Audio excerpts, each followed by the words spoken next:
Operation searchlight গণহত্যার ভয়াল সূচনায় রক্তে ভেসে যায় ঢাকা। 25শে মার্চ গণহত্যা দিবস মানব সভ্যতার ইতিহাসে একটি কলঙ্কিত হত্যাযজ্ঞের দিন। 1971 সালে 25শে মার্চ দিবাগত রাতে পাক হানাদার বাহিনী অপারেশন সার্চলাইটের নামে নিরস্ত্র বাঙালির ওপর নির্বিচারে চালায় বিশ্ব ইতিহাসের নৃশংসতম গণহত্যা।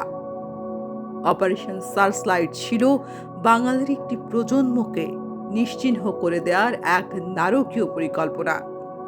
সুনির্দিষ্ট কিছু লক্ষ্যকে সামনে রেখে এই পরিকল্পনা বাস্তবায়নে জেনারেল টিক্কা খান বলেছিলেন, আমি পূর্ব পাকিস্তানের মাটি চাই, মানুষ চাই না। ফলশ্রুতিতে বাঙালি জাতির জীবনে নেমে আসে বিভীষিকাময় ভয়াল কালরাত্রি। এক ভয়াল ভয়ঙ্কর নিষ্ঠুরতার স্মৃতি হিসেবে চিহ্নিত এই রাত। পাকিস্তানি হানাদার বাহিনী পরিকল্পিত পন্থায় বাঙালি হত্যার মহোৎসবে মেতে উঠেছিল। রক্তের স্রোতে ভাসিয়ে দিতে চেয়েছিল বাঙালির অধিকার আদায়ের সংগ্রাম।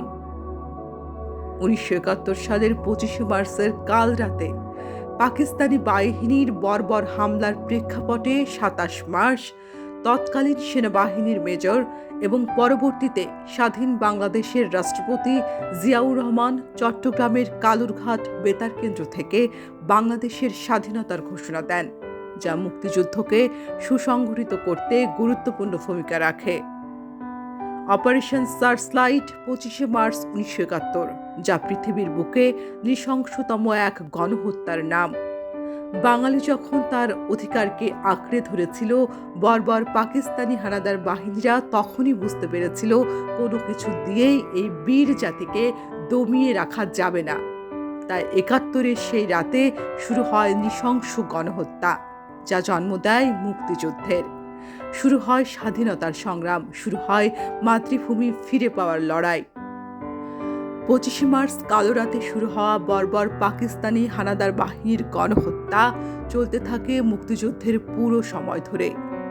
30 লাখ শহীদদের আত্মত্যাগ ও 2 লাখ মা বোনের সম্ভ্রমহানির বিনিময়ে অর্জিত হয় বহুল প্রতীক্ষিত মহান স্বাধীনতা। দীর্ঘ 9 মাসের রক্তক্ষয়ী সশস্ত্র মুক্তিযুদ্ধের মধ্য দিয়ে প্রতিষ্ঠা লাভ করে স্বাধীন সার্বভৌম বাংলাদেশ।